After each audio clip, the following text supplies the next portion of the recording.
எழிலது கொண்டு திருவடி சொல்வோம் அருளாயே அரோகரம்.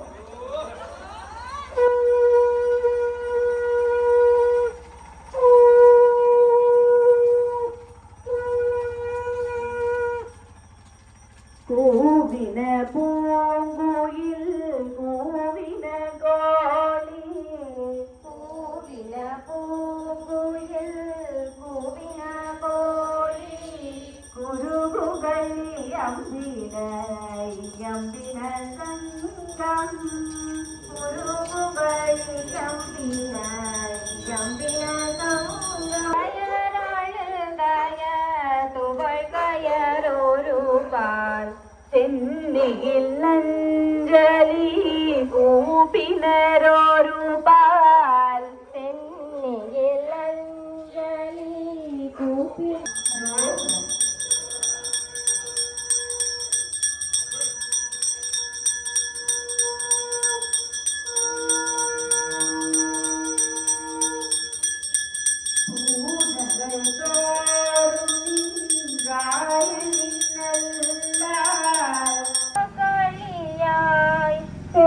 பெருமான் பள்ளி எழுந்தருளாயே பெருமான் பள்ளி எழுந்தருளாயே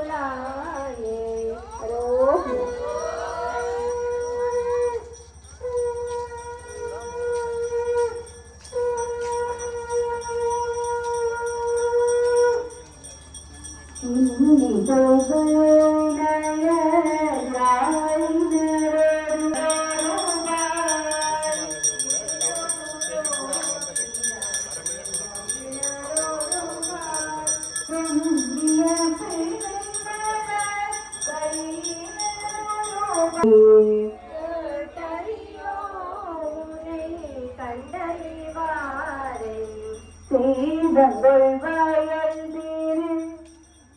துறை மன்னா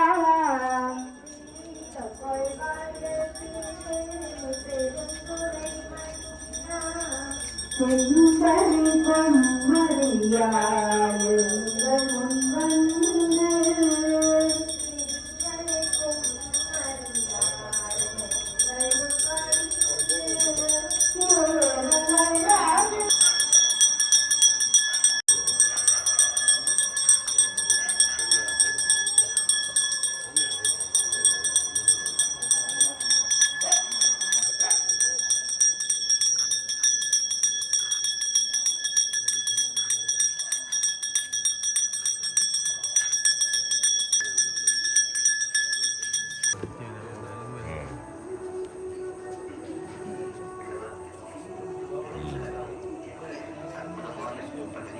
நான் ஆராய்ந்து பார்த்தவரை ஏனைய தேவார மூவர்கள் பாடிய பாடல்களுக்கும் திருவாசகத்துக்கும் இடையில் இருக்கிற வேறுபாட்டை என்னால் தெளிவாக உணர முடிகிறது.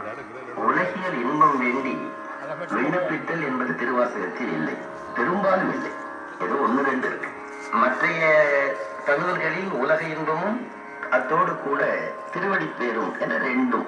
மண்ணில் நல்ல வண்ணம் வாழலாம்,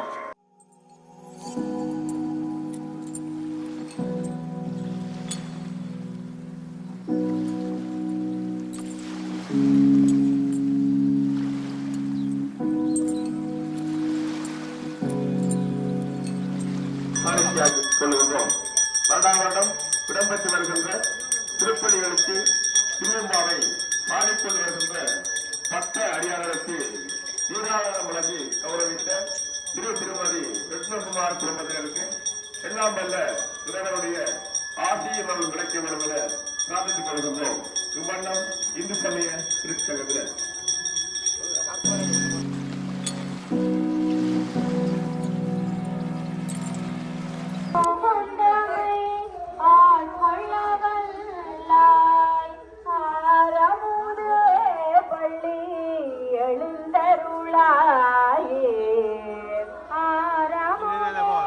பள்ளி எழுந்தருளாயே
வணக்கம். உலகெல்லாம் உணர்ந்து ஓதற்கு அரியவன், விண்ணுக்கு ஒரு மருந்து வேத விழுப்பொருள், அத்தன் ஆனந்தன் அமுதன், ஆதியும் அந்தமும் இல்லாத அரும்பெரும் சோதி என்றெல்லாம் உரைக்கப்படுகின்ற சிவபிரானை நோக்கி வழிபடுகின்ற ஒரு விரதம்தான் இந்த திருவம்பாவை விரதம் என்று சொல்வார்கள். அது மார்கழி மாதத்திலே இடம்பெறுவது வழக்கம். மார்கழிக்கென்று தனி சிறப்பு இருக்கின்றது. கீதா உபதேசத்திலே கிருஷ்ண பரமாத்மா இப்படி சொல்கிறார், மாதங்களிலே நான் மார்கழியாக இருக்கின்றேன் என்று. மாதங்களிலே மார்கழி என்பது சிறப்பு வாய்ந்தது என்பதற்கு பல காரணங்கள் இருக்கின்றன. இந்த குருஷேத்திர போர், பாரத போர் இடம்பெற்றது இந்த மார்கழி மாதத்திலே. அது மாத்திரமல்ல, இந்த மார்கழி மாதத்திலே தான் ஆண்டாள் பிறந்தது, ஸ்ரீராமகிருஷ்ண மிஷனின் அன்னை ஸ்ரீ சாரதா தேவி பிறந்தது, கிருஷ்ண பரமாத்மா கோவர்த்தன மலையை குடையாக பிடித்தது. இவ்வாறு நிறைய சமய ஆன்மீக நிகழ்வுகள் இடம்பெற்றது இந்த மார்கழி மாதத்திலே. அதற்காகத்தான் அந்த மார்கழி மாதம் தனிச்சிறப்பு வாய்ந்தது. அது மாத்திரமல்ல, மார்கழி மாதம் காலை வேளையிலே பிரம்ம முகூர்த்தம் என்று சொல்லப்படுகின்ற 4 மணியிலிருந்து 6 மணி வரையிலான காலப்பகுதியிலே வருகின்ற காற்று ஆக்சிஜன் கூடிய காற்று என்று சொல்வார்கள். அதாவது விஞ்ஞான ரீதியாக மார்கழி மாதத்து பிரம்ம முகூர்த்தம் மிகவும் முக்கியமானது. தேவர்களுக்கு அதிகாலை நேரம் என்று சொல்வார்கள். என்றால் எமக்கு ஒரு வருடம், தேவருக்கு ஒரு நாள். உத்தராயணம் தட்சணாயனம் என்று சூரியன் பயணிக்கின்ற அயனம் என்று சொல்லப்படுகின்ற பயணிக்கின்ற பாதையை வைத்து சொல்லுவார்கள். அந்த வகையிலே உத்தராயணம் முடிஞ்சு தட்சணாயனம் தொடங்குகின்ற காலம். தேவர்களுக்கு இந்த அதிகாலை வேளையிலே இந்த சிறப்பு வாய்ந்த திருவம்பாவையை பாடுவதென்பது, திருப்பள்ளி எழுச்சியை பாடுவதென்பது மிகவும் சிறப்பானது. குறிப்பாக பெண்கள் காலையிலே சிவனை வழிபடுவதற்காக ஏனைய பெண்களை துயில் எழுப்பிக் கொண்டு திருப்பள்ளி எழுச்சி, பள்ளி என்றால் நித்திரை, அதிலிருந்து எழுப்புவதற்காக எழுப்பி அனைவரும் நீராடி ஆடை அணிந்து அங்கு போய் ஆலயத்திலே சிவனை வழிபடுவார்கள். அவனின்றி அணுவும் அசையாது, சிவனின்று சக்தி இல்லை. அந்த அடிப்படையிலே சிவனை நினைந்து வழிபடுகின்ற 10 நாட்கள் வழிபடுகின்ற ஒரு விரதம்தான் இந்த திருவம்பாவை விரதம். அந்த பெண்களுக்கு உரிய வரன் கிடைக்க வேண்டும், சகல சௌபாக்கியங்களும் கிடைக்க வேண்டும் என்பதற்காக சிவபிரான் நோக்கி வழிபடுவார்கள். இங்கு காரதீவை பொறுத்தவரையிலே 1967ஆம் ஆண்டிலிருந்து இந்து சமய விருத்தி சங்கம் இந்த வரலாற்று ரீதியான சிறப்பை செய்து வருகின்றது. அதிகாலை 4 மணி அளவிலே கணையம்மன் ஆலயத்திலிருந்து புறப்பட்டு ஏனைய ஆலயங்களுக்கும் ஒவ்வொரு நாளும் சென்று வருவது இங்குள்ள ஒரு கலாச்சார பாரம்பரியமாக இருந்து வருகின்றது. அந்த வகையிலே இன்று காரதீவிலே தென்கோடியிலே இருக்கக்கூடிய ஆதிசிவன் ஆலயத்திலே வந்து சேர்ந்திருக்கின்றோம். இன்னும் சற்று நேரத்திலே திருவாசக முற்றுதல் இடம்பெற இருக்கின்றது. வணக்கம்.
அரோகரா.